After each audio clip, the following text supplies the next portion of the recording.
สวัสดีครับอันนี้เป็น Battle Showcase ครับของ Misplay ระหว่างโซโล่เด็กแดงนะครับฝั่งซ้ายแล้วฝั่งขวาจะเป็นคอกโกไดครับม่วงฟ้าจุดเด่นของเด็กนี้ก็คือไม่ตายตียังไงก็ไม่ตายเพราะว่าอีเวนต์เยอะมากในมือก็คือถ้าเขาใช้อีเวนต์เนี่ยเขาได้จั่วถ้าติดหนึ่งโดงแล้วก็ฝั่งของโซโล่เนี่ยฮะจะไม่ลัชเยอะขนาดนั้นตัวคอนดิชันของเขาจะเป็นโรบินโรบินลงมากดบอร์ดแล้วก็แบบใช้อีเวนต์อย่างเจ็ตพิสตอลในการกำจัดคู่ต่อสู้นะแล้วก็เอาลูฟี่ตีปิดนะแล้วก็นอกจากนี้ยังมีเหมือนจะมีราวเทเบิลด้วยเผื่อจะใช้คอมโบกับโรบินในการกำจัดตัวใหญ่ฝั่งขวาเริ่มก่อนนะครับได้ไม่มีอะไรครับ1ด้งเปิดลงรอมาสวยๆอันนี้เหมือนฝั่งซ้ายจะลืมเปิดลีดเดอร์นะฮะลีดเดอร์เป็นใครโซโล่เหรอโซโล่ครับโซโล่ตัวนี้จ่าย1ด้งก่อนครับเป็นนามิเซิร์ชครับเปิดดู5ใบบนเปิด5ใบบนแล้วก็เลือก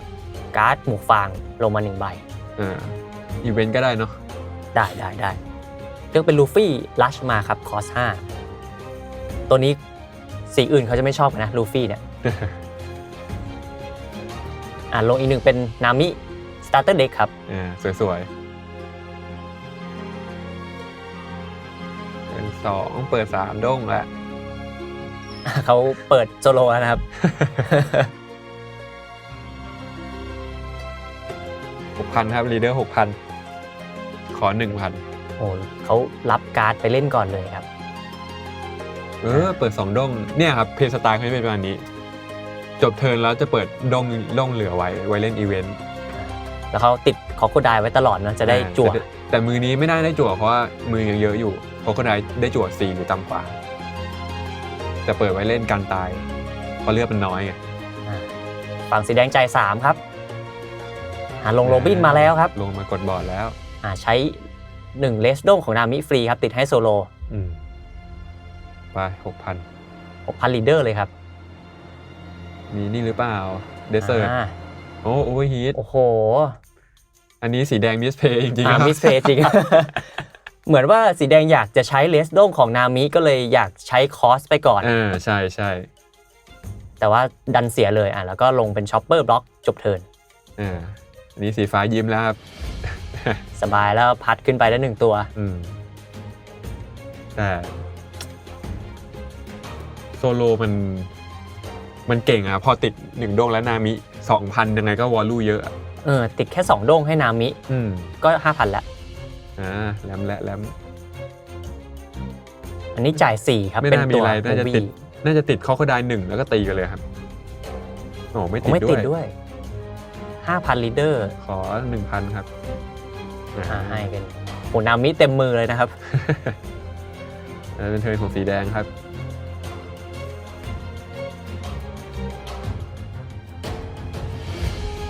เป็น6ด้งแล้วนะฮะของสีแดงก็ตัวเลือกให้เล่นเยอะเหมือนกันเพราะฝั่งสีแดงเนี่ยจะเป็นตัวที่คอสต่ำเรารู้อยู่แล้วว่ามีโรบิน1มีลูฟี่1ในมือสีแดงซันจิลัชครับโอเค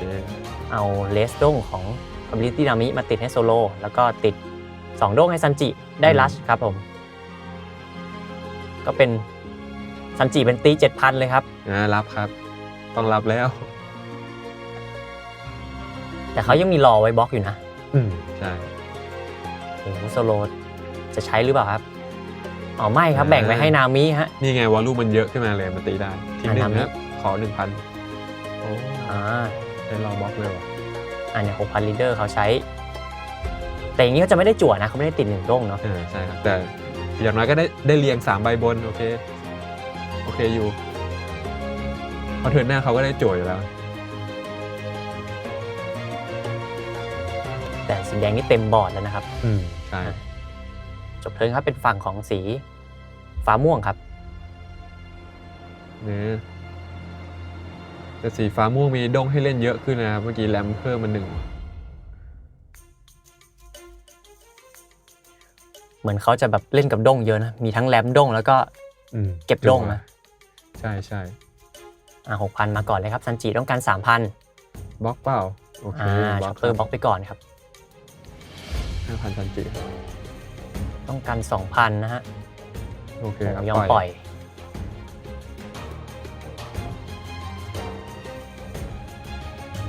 เหลืออีก7ด้งจ่าย3ไปแล้วครับลงอะไรมิดออลซันเดย์เนี่ยถ้าเขาตายเขาสามารถหยิบตัวอีเวนต์ขึ้นมาได้นะอีเวนต์สีฟ้าอีเวนต์สีอะไรก็ได้เลยครับแต่ลีดเดอร์ต้องเป็นบาล็อกเวิร์กอ๋อครับอันนี้เป็น optimal board เหมือนกันนะแบบว่ามีบล็อกเกอร์2ตัวมีด้งเหลือมีด้งติดคอก็ได้อีกโรบินตายเอาจากหลุมขึ้นมาได้อีกโหสบายเลยมันวนของได้เรื่อยๆเลย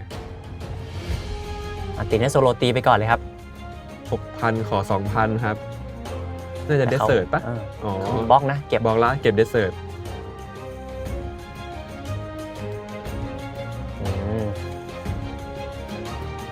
ฝั่งแดงเหลืออีก7ด้งนะครับจ่าย5ลงลูฟี่แล้วครับ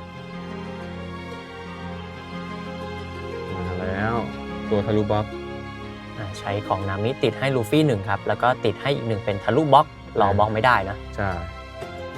แต่เขาเปิด3ด้งนั่นอย่างเงี้ยน่าจะกันได้อยู่นะครับแต่บวกกับโซโลเนี่ยก็แปลว่าลูฟี่ตี 9,000 แล้วต้องกัน 5,000กัน 4,000ต้องขออีก 1,000เป็นกัน 6,000 เลยนะครับอย่างนี้เขาจะได้จั่ว2ใบเลยหรือเปล่าครับจั่วใบเดียวครับของใบเดียวความจริงเขาลืมเรียง3ใบบนนะครับแต่เขาน่าจะเรียงมาแล้วแบบจากเดสเซอร์สปาร์ดาแล้วก็ก่อนจบเทิร์นเมื่อกี้ฝั่งสีแดงลงช็อปเปอร์กันไว้ก่อนครับจะได้เซฟ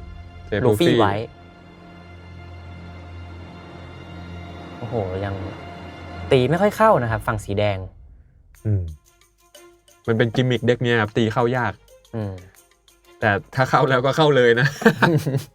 เข้าแล้วก็หมดของเหมือนกันอยู่ที่ว่าของเขาหมดเมื่อไหร่เนี่ยใช่นวดไปเรื่อยๆครับนวดอย่างเดียวไม่รู้ว่าบนมือสีแดงมีเท่าไหร่แล้วไม่รู้ตีไปเขาอยากรับเลือดป่ะ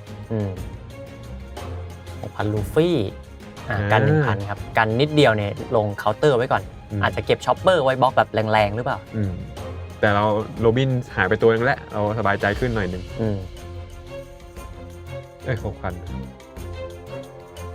6,000 บล็อกแล้วครับแสดงว่าบนมือไม่มีเคาน์เตอร์ที่อยากใช้แล้วที่อยากเสียแหละแต่ว่าเนี่ยแต่เขาหมดตัวตีแล้วเขาไม่มีตัวตีแล้วเขาเลยบล็อกไปก็ได้ครับเขาเปิดโอ้โหบล็อกเพียบเลยฮะบอดหนาเหลือเกินแล้วเหลือไว้ทั้ง3ด้งด้วยนะครับ3ด้งกันได้เท่าไหร่เนี่ยแต่ว่าถ้าลูฟี่เนี่ยติด2ด้งก็จะทะลุไอ้3ตัวหน้าไปหมดเลยนะแต่กันได้ 8,000 เลยนะ3ด้งสำหรับสีฟ้าม่วง Optimal Play เอาโรบินบล็อกถือว่าลูฟี่ตีมาก่อนน่าคิดมากกำไปแล้วครับกี่ด้งฮะ4ด้งครับมีอะไรเล่นโอ้เจ็ดเลยว่ะ7พิสตอลเอาตัวตีออกไปก่อนครับเทิร์นหน้าจะได้ลูฟี่ได้ปลอดภัยมากขึ้นนะใช่เอาคอสไปเอาที่เลสแล้วให้ลูฟี่ครับลูฟี่ดีกว่าเหลือด้งเยอะมาแล้วไม่ต้องคิดเยอะติดไปเป็น 8,000 นะ 8,000 ตีลีดเดอร์ทะลุบล็อกต้องกัน4,000 แต่เขามีอยู่แล้วครับโอเวอร์ฮีทเอาโอเวอร์ฮีทมาจะได้ทริกเกอร์เอฟเฟกต์ลีดเดอร์ได้จั่วแล้วก็ถ้าโรบินบล็อกเก็บโอเวอร์ฮีทขึ้นมือได้อีก5,000 ตีไปก่อนแล้วก็บล็อกครับแล้วก็เก็บสบายเลยมีโอเวอร์ฮีทไปเล่นต่ออีกนะฮะแต่ตอนนี้เล่นไม่ได้ครับมือหมดละด้งหมดละเขาลงบอร์ดไว้เลยครับจ่าย3จ่าย2สุดยอดมันกดบอร์ดอุซบนี่เจอกับคอโคไดตัวนี้เยี่ยมเลยนะครับใช่ก็คือถ้าเขาเล่นเราได้จั่วด้วยถ้าติด1ด้งแต่บอร์ดสีแดงไม่มีบล็อกเกอร์นะครับตอนนี้ลูฟี่โดนทีเดียวก็น่าจะตายไม่มีเปิดด้งไว้ด้วยแต่ว่าฝั่งสีแดงเนี่ยเขาน่าจะเอาตัวอื่นไว้เล่นแล้วครับใช่ลูฟี่น่าจะปล่อยจอยแล้วครับคุ้มละตี2ทีเข้าเลือดไม่เข้าเลยนี่หว่าโหกันหนาจริงเขาเก็บไว้เล่นเยอะจะทำยังไงครับก็แบ่งเป็น 4-1-4 แล้วครับฟอร์เมชั่นไหนเนี่ยฟอร์เมชั่นสุดคูณครับโอ้ยกะเอาลูฟี่ลงแล้วครับ 8,000โอ้ไปเลยครับไม่ได้กะแต่เซฟแล้วครับ มันต้องเล่นอย่างนี้นะครับไม่งั้นก็เผื่อบนมือมีเคาน์เตอร์1,000ไม่คุ้ม เพราะว่า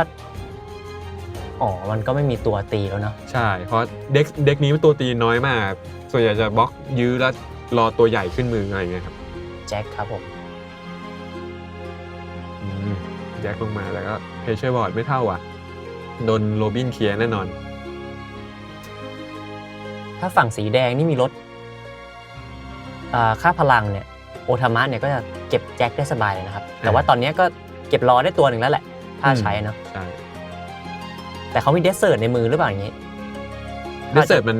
ดีดตัวตีไม่ได้ครับแต่มันดีดอุศบได้ถ้า อย่าง โร นี้ บินตีก่อน อันเนี้ยเขาติดตัวละหนึ่งเพราะว่าเผื่อเขาใช้อีเวนต์อะไรอุซบอาจจะได้จั่ว ใช่ พันลีดเดอร์ค่ารอไปก่อนครับ แค่สองครับโอ้ยดี อย่างนี้กำจัดอุซบไปก่อนที่จะได้จั่ว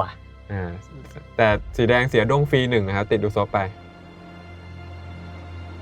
เหลือด้งอีก7ถือว่ามิสเพลย์หรือเปล่าเมื่อกี้เพราะว่าลืมไปว่ามีเดสเซิร์ตอยู่ข้างบน ใช่ก็นิดนึงครับแต่ไม่เป็นไรหรอกมันก็ติดขู่ๆเขาไว้บอร์ดเรานำอยู่แล้วไม่เป็นไรหรอก มีนามิด้วยนามิ นามิตีได้ด้วยนะ ใช่ โอ้อัพกล้ามมาแล้วฮะนามิ ตี 6,000 เหลือด้ง2 ใจ ขอ เย็นไปก่อน 2,000 เรียง3 ตอนนี้ฝั่งสีแดงเหลือ4นะครับแต่เหมือนจะแบ่ง2ไว้ใช้หรือเปล่าโซโลยังไม่ได้ตีนะครับ ใช่สีแดงนี่มันตีหนักตีบ่อยอะ ยังไม่ได้ใช้เลสเมื่อกี้นะครับของนามิเป็น 7,000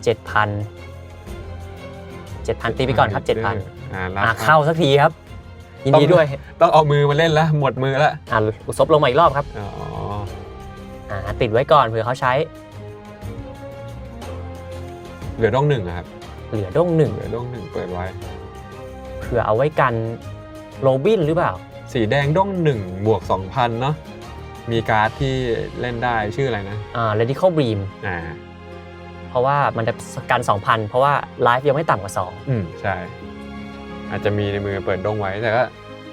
ตีไปครับ ตีน้อยอยู่แล้วต้องตีเท่านั้นแจ็คตีแล้วครับตีใครตีโรบิน 4,000 ปุ๊บ1ด้งแล้วก็ทิ้ง1ใบครับบนมือต้องทิ้ง1ใบต้องทิ้งก่อนด้วยครับก่อนที่จะมากันได้บนมือเหลือกี่ใบนะไม่รู้ เริ่มคิดแล้วแย่แล้วครับต้องทิ้ง1ใบRadical Beam ทิ้งRadical Beamยอมตายอันนี้สีฟ้าไม่กลัวแล้วเปิดด้งไว้ตีไปRadical Beam ที่เก็บไว้ใช้ก็ไม่ได้ใช้แล้วครับแปลว่าน่าจะมีตัวที่อยากเล่นอยู่ในมือนะครับอย่างเงี้ยใช่แล้วสีฟ้าทิ้งอะไรทิ้งใบเสิร์ชนะ ไม่เสิร์ชแล้วของมีในมือแล้วหรือเปล่าเลยไม่อยากเสิร์ชแล้ว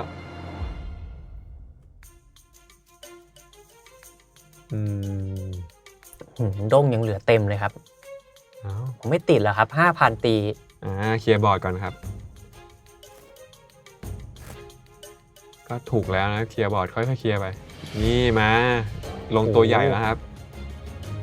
ขอโคดายมาแล้วครับตัวนี้แบนนิชด้วยนะ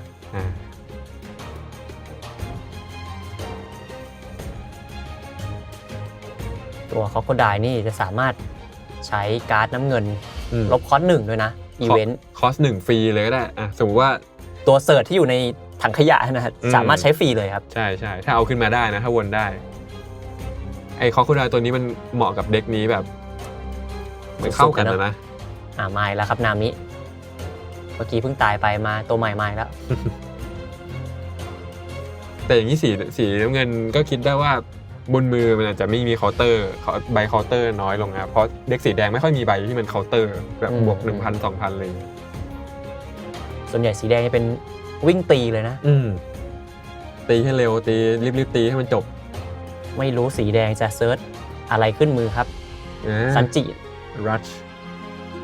เอามารีบบวกตัวนี้จำเป็นต้องติด2ด้งนะครับถึงจะได้รัชแ แต่นามิยังไม่ใช้เอฟเฟกต์นะครับ ใช่ ใช่ เนี่ยใช้แล้วฮะติดโซโล 6,000 ติดอุซบไปก่อนครับอยากจั่วครับอยากจั่ว ดีนะติดอุซบตอนนี้เพราะว่าเปิดด้งไม่มีแล้วมันเล่นใบหนักๆไม่ได้แล้ว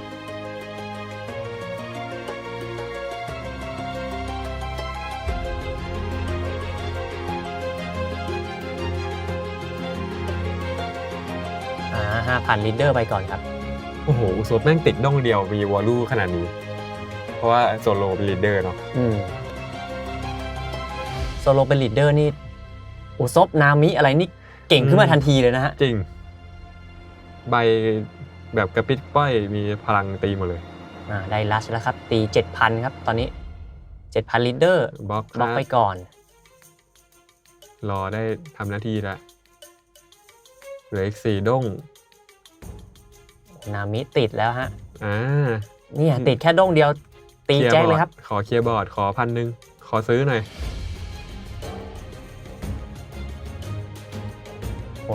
โซโลยังไม่ตีนะครับเนี่ย ให้ 2,000 เลยว่ะแต่โซโลน่าจะตีหน้าแล้วครับ เหลือด้ง3ด้งเลยนะครับน่าจะเอาไว้ลงอีกตัวหรือเปล่า น่าจ่าย3ทิ้ง1พลิกมาตีอีกรอบ ผิดลีดเดอร์แล้วครับ จ่าย3จริงครับ ทิ้ง1หรือเปล่า ไม่ทิ้งครับลงโรบินฮะ ลงโรบินมากดบอร์ดครับไม่มีบล็อกเกอร์เลยครับตอนนี้ โอ้โหแต่ว่าเขาไม่มีตัวเล็กแล้วนะฮะฝั่งสีฟ้าม่วงเนี่ย มือก็น่าจะน้อยแล้วครับ โรบินลงมาตอนนี้ยังทันอยู่หรือเปล่าครับ แต่สีฟ้ามีตีแบนิชครับน่าสนใจอยู่ว่าแต่ถ้าไม่มีบล็อกเกอร์ตีแบนิชไปตาหน้าตายแน่ ติดไว้ก่อนครับสูตรสำเร็จนะติดไว้ก่อน 6,000 ตีใครครับเนี่ยอุซบไปก่อนเลย ไม่อยากให้จั่วแล้วเนี่ยครับหาเสิร์ชหาบล็อกเกอร์แล้วใช้ฟรีเลยครับใช่ขอบล็อกเกอร์หน่อยบล็อกเกอร์คอสน้อยๆตัวนึงมิเอาซันเดย์จะเป็นแบบสิ่งที่ดีที่สุดตอนนี้ไม่งั้นเทิร์นนี้คอโคไดก็ตีไม่ได้โอ้โหเอา แสดงว่าไม่น่ามีอะไรแล้วแบบนั้นให้จั่วไปก่อนครับผมชอบการ์ดไอ้นี่มากเลยนะบาล็อกเวิร์กมันสวยมากเลยนะถ้าเทียบกับการ์ดฝั่งสีแดงนี่คืออาจจะไม่สวยเท่ามาแล้วฮะแบนนิชแล้วโอทามะลงไปเลยครับเคาน์เตอร์ 2,000 ด้วยจ่าย1ครับลงรอหรือเปล่าแสดงว่ามีในมืออยู่แล้วแต่ว่าอย่างนี้โรบินก็กำจัดรอได้เลยนะครับเทิร์นหน้าใช่แรมไม่มีล้มแค่แรมโอเคครับมีตัวตีเพิ่มมาตัวนึงเปิดด้งไว้3เล่นของเล่นได้เยอะเลยครับถ้าอยากเล่นแบบมีใบกันเยอะๆสีฟ้ามีเดธเทิร์ดสปาร์ด้าและ1ใบในมือแน่ๆแต่ว่าฝั่งสีแดงนี่ก็ตัวตีเยอะเหมือนกันนะครับนามิอะไรก็ตีได้หมดตอนนี้ยัดไปครับจ่ายซีเลยครับยิงทิ้งเลยว่ะโอ้โหยิงทิ้งไปก่อนเดี๋ยวเทิร์นหน้าเอามาตีเราได้ครับยิงทิ้งแล้วด้งมันเหลือจ่ายอีก4ครับโอ้โหราวเทเบิล-10,000ครับตอนนี้ติด-3,000เอาแล้วครับอย่างนี้โรบินก็โอ้โหเรียบร้อยสีฟ้านี่ร้องไอ้เหี้ยในใจนะ ไม่ไหวแล้วที่ลงมาเมื่อกี้หมดเลยฮะ แย่แล้วครับผมแย่แล้วสีฟ้าติดให้ซันจิไปครับ 6,000โอ้โซโลยังไม่ตีด้วยต้องบล็อกแล้วครับจังหวะนี้ยังเหลือด้งไว้ใช้นะครับเอาโรบินเนี่ยถูกต้องแล้วครับไม่งั้นรอไม่ได้อยู่แน่นอนครับเพื่อนหน้ามิสเพย์นิดนึงครับมันเอาตัวนอนขึ้นมือไม่ได้ครับต้องเป็นตัวแอคทีฟเท่านั้นหรอใช่นี่เล่นผิดนะครับไม่เป็นไรครับก็ตามชื่อช่องครับตามชื่อช่อง มิสเพย์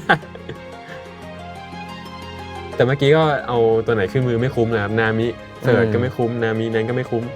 เพราะว่านามิไอตัวใช้เลสฟรีนี้ก็ลงมาก็ใช้ได้เลยไม่ได้มีผลอะไรเลยเพราะเขาไม่ใช้ตีอยู่แล้วเนาะนอกจากเขาจะเก็บ ขึ้นมือแบบไม่มีเคาน์เตอร์จริงๆเอาไว้ปาทิ้งซึ่งเป็นผลดีกับสีแดงอีกต่างหากนะใช่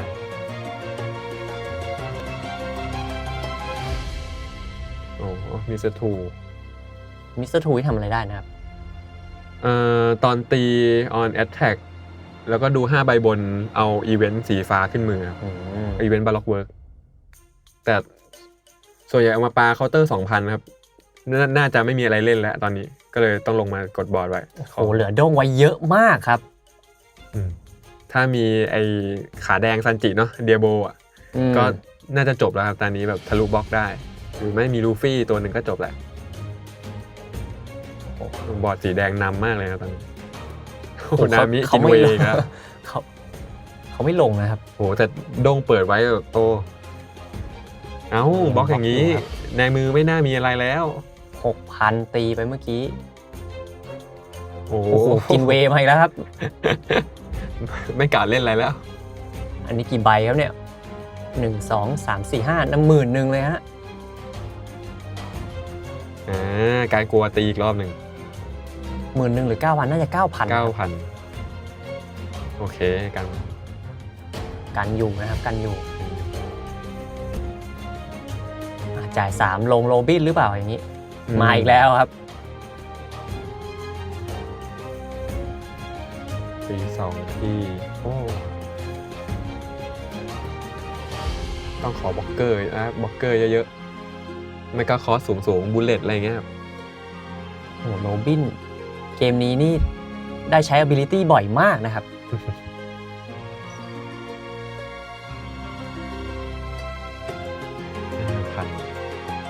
ต้องตีลีดเดอร์นะครับตอนนี้แต่ว่าถ้าตอนนี้ตีลีดเดอร์สีแดงก็จะมีเพลย์เล่นมากขึ้นนะครับไม่ก็เคลียร์นามิก่อนโอ้โหมาแล้วครับมาแล้วถูกจังหวะจริงๆไปทั้งคู่เลยครับนี่ครับไม่ต้องตีแล้วบอร์ดโล่งเลยไปตีหน้าไปโอ้ยอย่างนี้อีกยาวครับเกมนี้โอ้โหเอ้าเจ็ตพิสตอลครับเก็บมิสเตอร์ทูไปก่อนเลยครับโอ้โหเหมือนโดนตีเองตีตายเลยพลังโชเดนเหมือนกันนะฮะสีแดงแต่เมื่อกี้ไม่ได้เสิร์ชใช่ไหมครับนี่เสิร์ชอยู่โอ้โหอย่างนี้จบไม่ลงครับ6,000ลีดเดอร์รับหรือเปล่าครับรับเอามาเล่นคิดหนักแล้วฮะ 6,000 โอ้โหกันด้วยครับโอทามะเพราะว่าโรบินไปแล้วเมื่อกี้ถ้าบนมือมีลูฟี่ก็จบแล้วครับเพราะตีอีก2ทีก็จะเข้าแล้วไม่มีบล็อกเกอร์แล้วด้วยนะครับจริงๆตัวอะไรก็มาเถอะครับ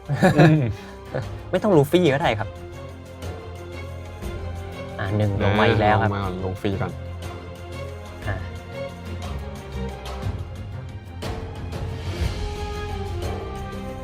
นับโอ้โหเยอะมากครับเหลือเท่าไหร่6ด้ง7ด้ง9เลยครับเพิ่งใช้ไปแค่1ครับโอ้โหกินเวย์13,000ตีไปฮะโอ้โหไม่รับนี่น่าเกลียดนะครับจังหวะนี้รับเป็นน้ำใจเลยเมื่อกี้13,000นี่กันเท่าไหร่ฮะ 9,000 เลยฮะกันหมดเด็กนะแต่ตอนนี้ value สูงนะมีคิงโอ้โหเขาเมื่อกี้เขาไม่ค่อยได้ทำอะไรเลยครับยัดเวโซโลกินตีเลยครับไม่มีอะไรเล่นเลยรู้ป่ะครับสีแดงอาจจะหมดแล้วเปิด2ด้งไว้อาจจะเปิดตัวให้โดนตีหรือเปล่าเพื่อเอาการมาเล่นในเทิร์นหน้าใช่